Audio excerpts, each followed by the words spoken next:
Hola, muy buenas tardes, bienvenido al curso de escritura terapéutica, curso nivel avanzado.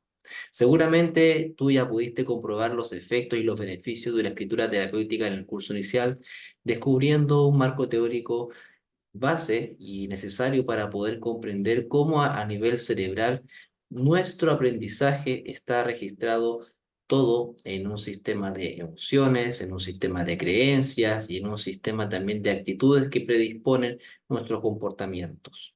Todo esto ocurre y se registra en el cerebro como el gran libro de nuestras vidas. Ocupando esta primera metáfora, pude darles a conocer cómo es que se vincula el mundo de la literatura con el mundo de la psicología.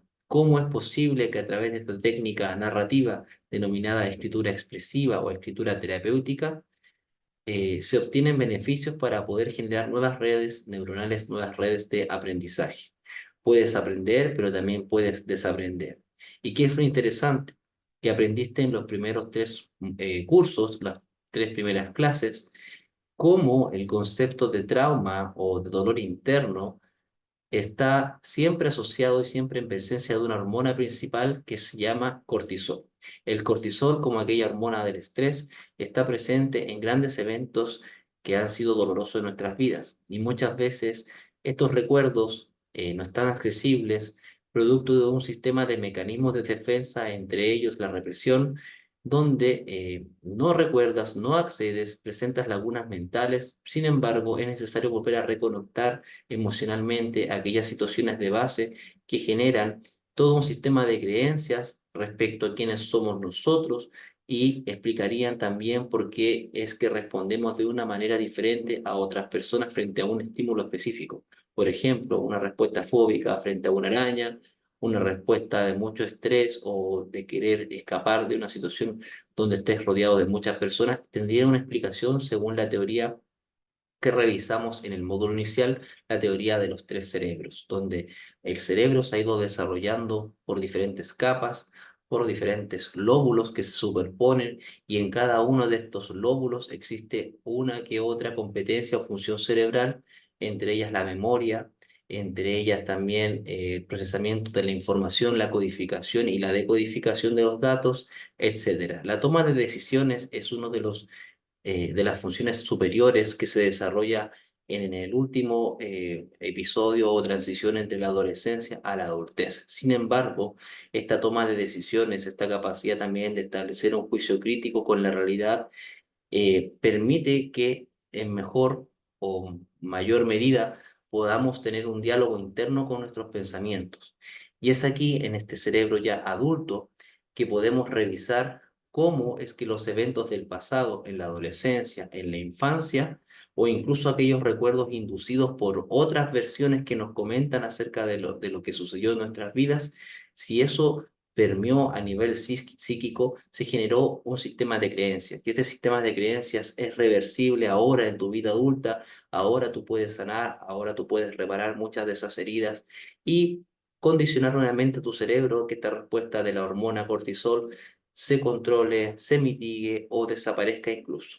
Esto que estoy declarando ha sido comprobado con evidencia científica en diferentes estudios que yo demostré y puse a modo de ejemplo en los primeros tres cursos. En este módulo avanzado seguiremos viendo más evidencia científica respecto a estudios que demuestran que nosotros como personas tenemos la capacidad de poder reescribir nuestra historia.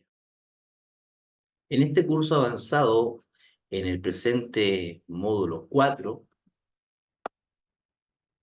vamos a conocer, antes que todo, cómo es que podemos manejar un nuevo estrés, una nueva situación estresante, que es disponernos a escribir frente al escritorio. Es decir, voy a proponer cumplir por fin aquella meta respecto a la publicación de un libro o de un cuento, aquel proyecto literario que yo tenía guardado. Y si es que no lo tienes todavía en carpeta, yo te voy a incentivar a realizarlo en esta culminación del curso avanzado, pues el objetivo principal de esta gran comunidad de escritores y escritoras transformadoras es que podamos cada uno de ustedes desarrollar un cuento terapéutico, al menos un cuento, que pase a estar dentro de una antología que vamos a publicar en este año.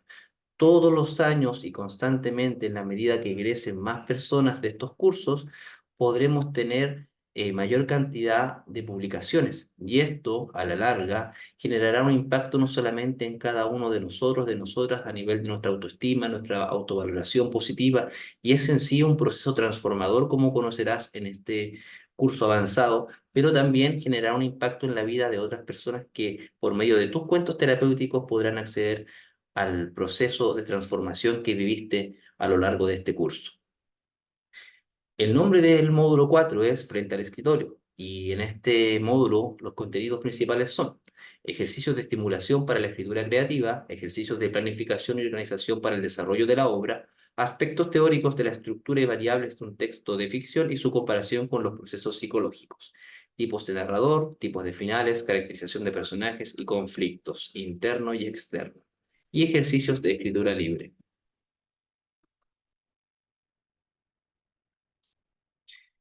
Al final de este módulo, lo que espero es que tú puedas haber desarrollado mayor conexión y conciencia emocional, identificar conflictos internos desde la psicología de un personaje y externos, es decir, en el contexto en que se desarrollan los principales hitos del personaje. Comprender que dentro de ti se integran experiencias agradables y desagradables, todo esto con el fin de adquirir la habilidad de planificar metas para afrontar las dificultades y amenazas al momento de escribir un texto. Ya como decía, quizás te has visto frente a una situación que no puedes culminar, como es publicar un libro. Y a lo mejor esto no tiene que ver con tu falta de habilidades o competencias artísticas, ni con tu poca creatividad, sino que te voy a demostrar cómo a lo mejor dentro de un sistema de creencias has perpetuado constantemente que esta actividad se postergue. Y esto tiene una explicación que ya vimos en el módulo inicial bajo el concepto de autosabotaje o autoboicot. Entonces, si ya revisamos en el curso inicial que es posible modificar este sistema de creencias, generar una reestructuración cognitiva, como vimos en la última clase del módulo inicial, hoy en este primer curso del módulo avanzado te voy a inspirar mucho más y a motivarte cómo es posible generar un plan de acción que nos lleve a culminar por fin aquella meta que ha sido durante mucho tiempo postergada o evitada incluso. Para ello es importante conocer primeramente el concepto de inspiración. En psicología, desde una perspectiva más psicológica, podríamos decir que la inspiración está ligada a la creatividad, a la capacidad de conectar ideas aparentemente no relacionadas para generar algo nuevo y valioso. Implica una activación mental y emocional. Es un estado de entusiasmo y motivación que te impulsa a la acción. Es una competencia y como tal es posible entrenarla. ¿Te has sentido inspirado o inspirada? Fíjate que otra definición ya en el ámbito artístico creativo, la inspiración es el impulso o estímulo repentino que se siente como persona, como artista, como escritor, como músico científico y que lleva a crear, a pensar, a desarrollar algo nuevo, algo, pero de manera espontánea y que a menudo se asocia con el concepto de una chispa inspiradora, ¿cierto? O la musa, es como aquel momento en que todo coincide y todo fluye y tenemos una idea que no habíamos podido asociar anteriormente. Muy ligado también al concepto de inspiración, quiero que aprendas en esta clase, módulo 4, el concepto del flow. Y este es un concepto que sí ya viene más desde la psicología, desde la investigación científica, un concepto que vamos a definirlo como un estado mental en el que una persona se siente completamente inmersa en una actividad, sintiendo una intensa concentración y disfrute, al punto de perder la noción del tiempo y el entorno. Es un estado de máxima implicación y satisfacción en la realización de una tarea.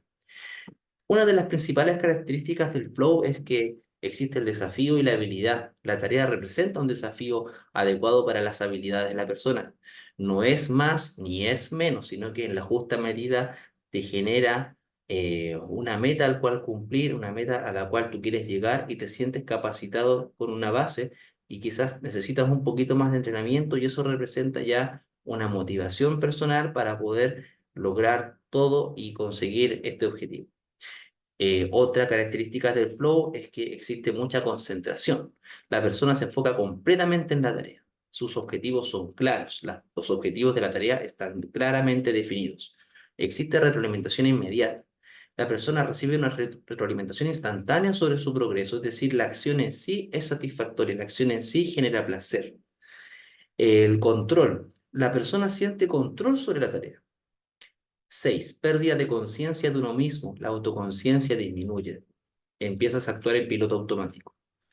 7. Percepción alterada del tiempo. La percepción del tiempo cambia. Parece ser que todo fluye muy rápido cuando estás en estado de flow.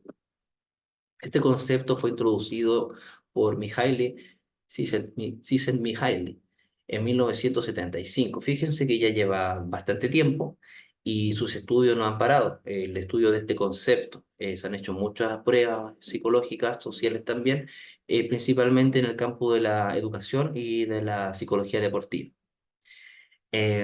Otros conceptos similares son el peak experience de Maslow, otros autores.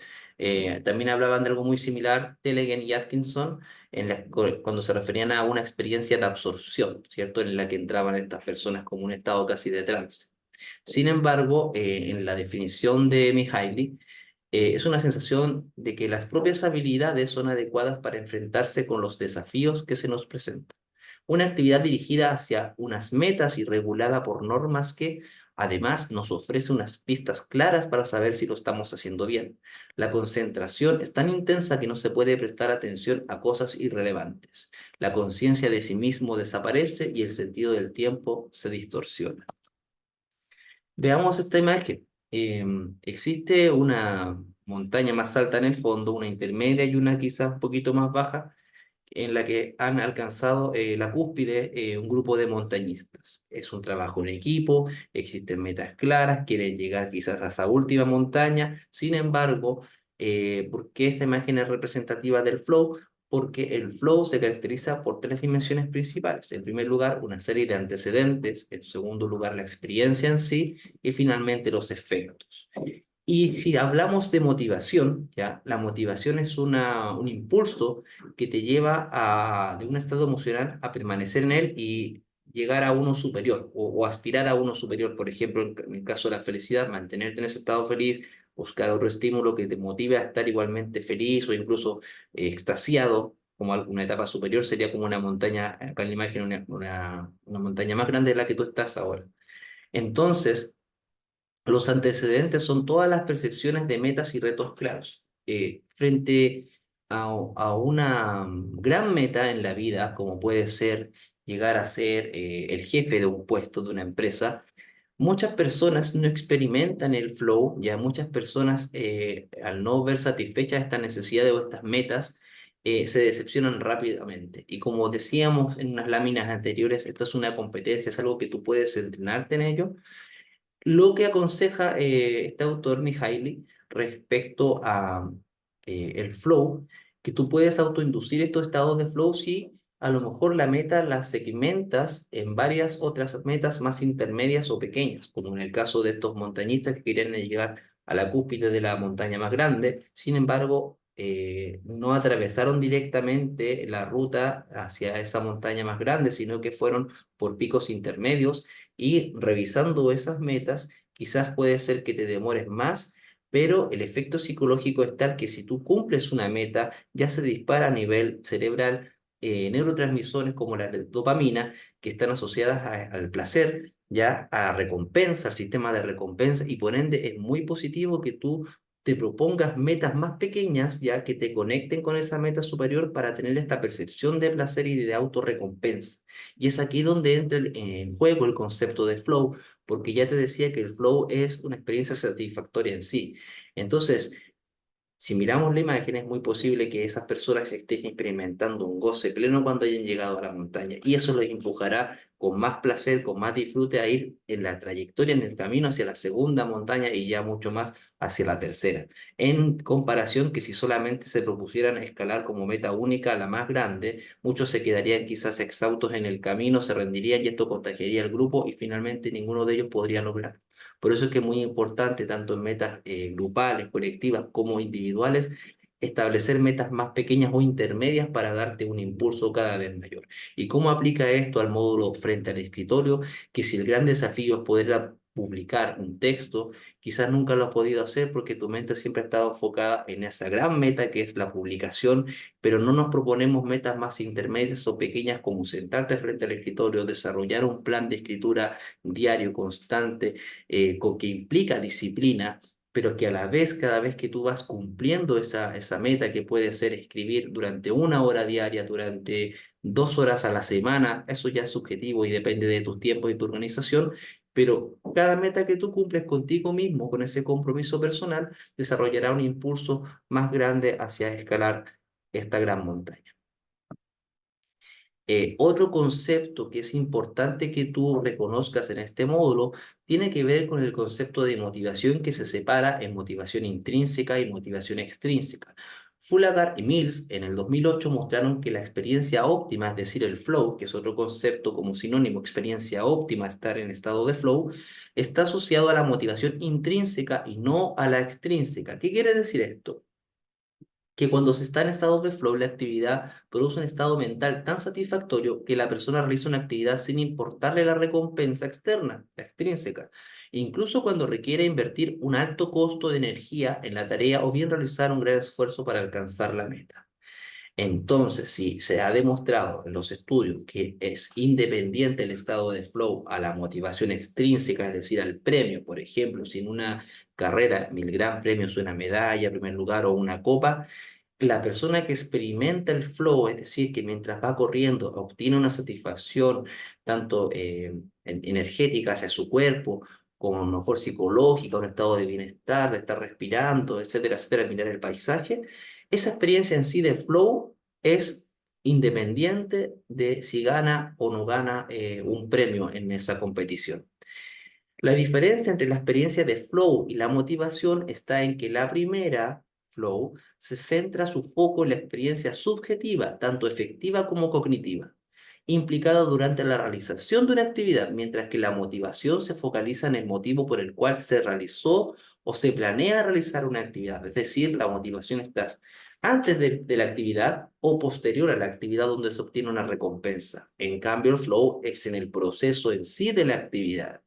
Y eso requiere un alto nivel de conciencia emocional, de entrenamiento, en decir, ¿qué estoy haciendo aquí en el presente, en el aquí y ahora? ¿Cómo estoy sintiendo esta experiencia? Y no pensando y aumentando mi ansiedad, incluso mi cortisol, por el si conseguiré o no conseguiré la meta. En este caso, ser escritor, en este caso, ser feliz en la vida, buena persona, buena pareja, buena padre, hijo, etcétera. ¿Ya? Entonces, estamos aprendiendo conceptos para que tú puedas generar mayor conciencia emocional, un mayor grado de autoconocimiento en ti sin que te sobrepasen todos estos mecanismos, perdón, estos sistemas de creencias que te han llevado al autosabotaje, al autoboicot, porque esa ansiedad genera un tipo de pensamiento que es derrotista o que tiende a que no cumplas lo que por mucho tiempo te has propuesto. Mi consejo, el concepto teórico acá del flow, es que podamos aplicar metas a corto plazo y que activemos en nosotros mismos nuestra propia motivación, la interna, la intrínseca. No porque exista un premio ya al mejor cuento terapéutico, por ejemplo, sino porque qué significa esto para ti, poder conectarte con tus emociones, poder sanar una herida, poder convertirla en algo bueno, en algo que impacte a la sociedad incluso, y eso es lo que yo te insto a visualizar desde este primer curso del formato avanzado hasta la culminación que va a ser el módulo 6 cuando ya desarrollemos nuestros cuentos terapéuticos.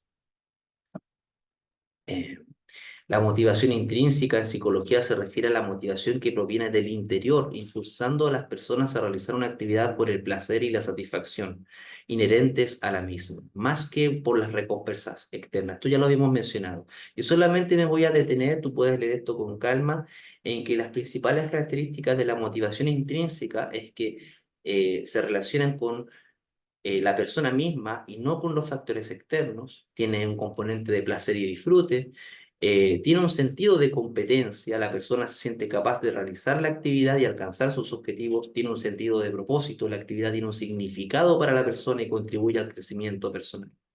En cambio, la motivación extrínseca, eh, la principal diferencia es que el impulso para realizar la actividad no depende de la recompensa externa, sino del placer inherente a la tarea, en el caso de la motivación intrínseca.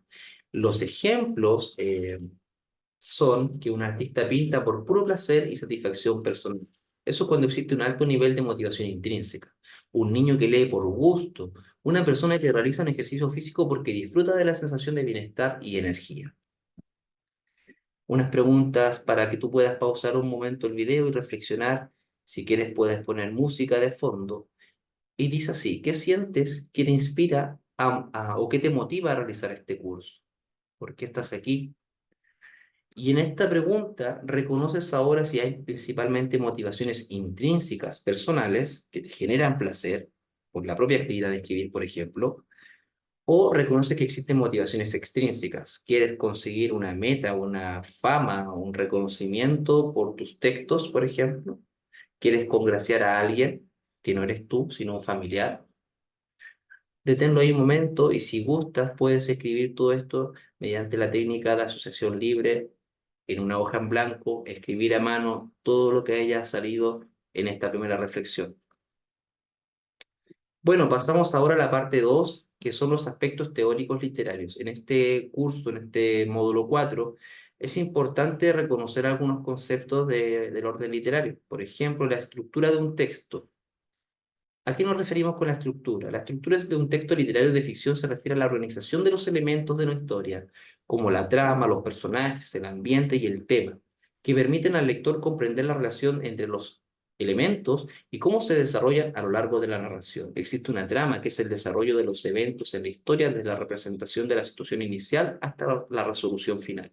Existen personajes, que son los seres que actúan en la historia, con sus diferentes características, motivaciones y relaciones entre sí. Existe un ambiente, un contexto, existe un tema principal que es la idea o el mensaje que se trata de transmitir al lector, existen puntos de vista, y esto es muy importante porque acá dentro de los contenidos habíamos dicho que íbamos a hablar un poco de los tipos de narrador, pero a modo muy general, los puntos de vista son los que plantea el tipo de narrador en la literatura. En la perspectiva, es la perspectiva en la que se cuenta una historia, pudiendo ser un narrador en primera persona, en segunda o en tercera, y pueden ser omniscientes o limitados. Y aquí se desarrollan muchas combinaciones, ¿ya? Por ejemplo, un narrador en primera persona puede ser uno de los personajes, ¿ya?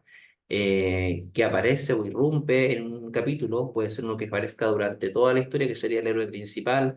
El narrador en primera persona también podría ser, perdón, el narrador en segunda persona podría ser un narrador testigo, es decir, alguien que vio cómo ocurrió toda la historia, pero no fue parte de.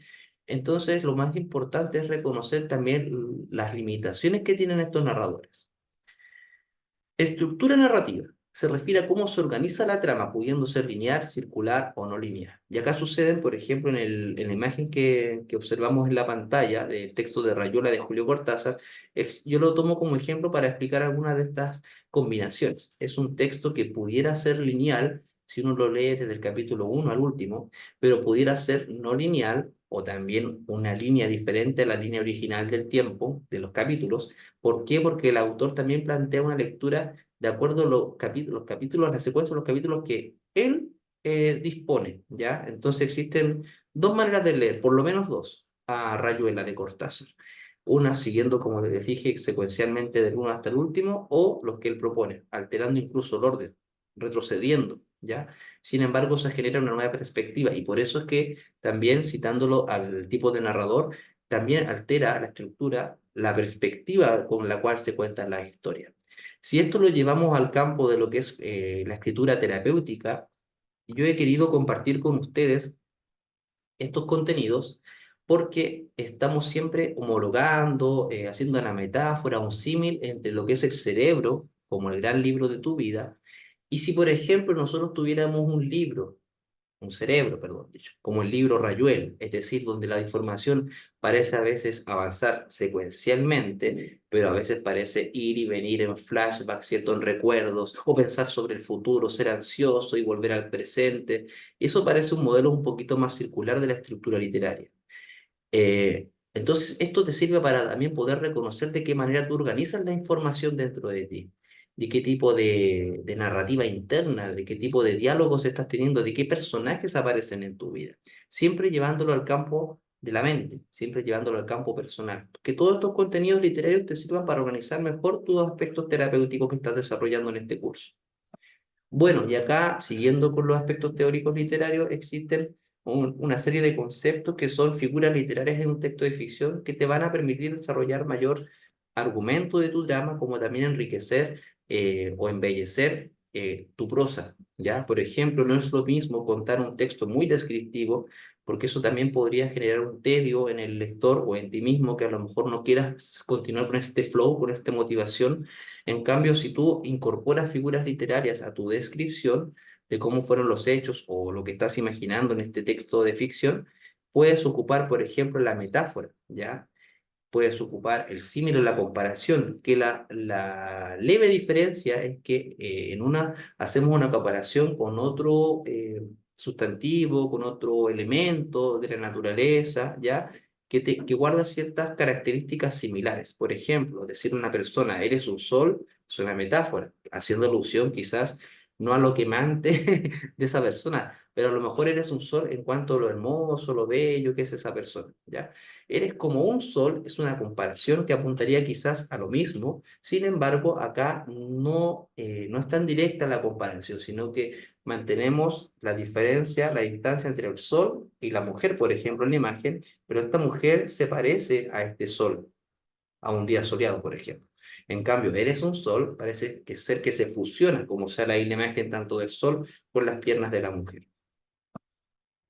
Y así, la hipérbole, por ejemplo, que es la magnificación o la exageración.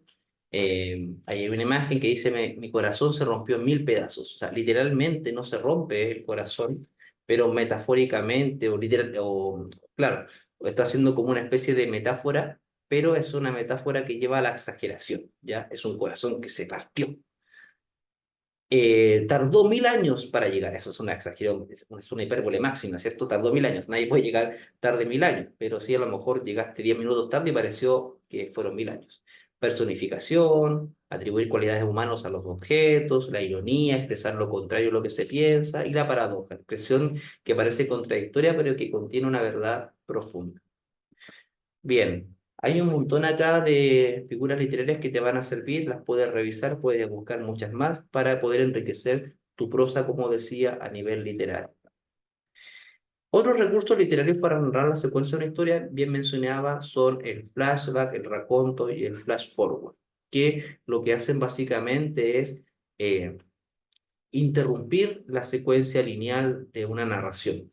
Y esto puede aparecer bien notoriamente en textos como Cien años de soledad, donde todo el texto es un raconto, es decir, es un recordar eventos pasados y volver finalmente al presente. ¿Ya? Si lo has leído, sabes de qué estoy hablando, y si no, te recomiendo también ver la serie en Netflix de esta gran obra de Gabriel García Márquez, Premio Nobel. Un cuento de Navidad también ocupa esta técnica de retroceder, perdón, en este caso en adelantarse, es un flash forward, porque nos anticipa eh, posibles finales en la vida de un sujeto que no era del todo generoso o no era fan de la Navidad. Entonces, como no se conectaba emocionalmente con esta época del año muy familiar, eh, había una serie de personajes que le mostraba cómo iba a ser ese futuro, si no reparaban aquella herida o en aquella situación del presente. Y Memento es una película también, si la has visto, en la que sí se caracterizan los flashbacks, ¿ya? A diferencia del texto de Gabriel García Márquez en Años de Soledad, acá no, acá van interrumpidamente y abruptamente apareciendo recuerdos en el personaje. Bien, hasta aquí te felicito, has concluido el módulo 4. Queda mucho más para que tú puedas seguir revisando y te voy a esperar en la clase grupal que vamos a tener, pero tú también ya puedes revisar la guía práctica número 4 y cualquier cosa, si tienes dudas, las consultas en el día de la sesión grupal o a modo personal. Espero que estés muy bien y nos estamos viendo, sigue desarrollando tu escritura terapéutica.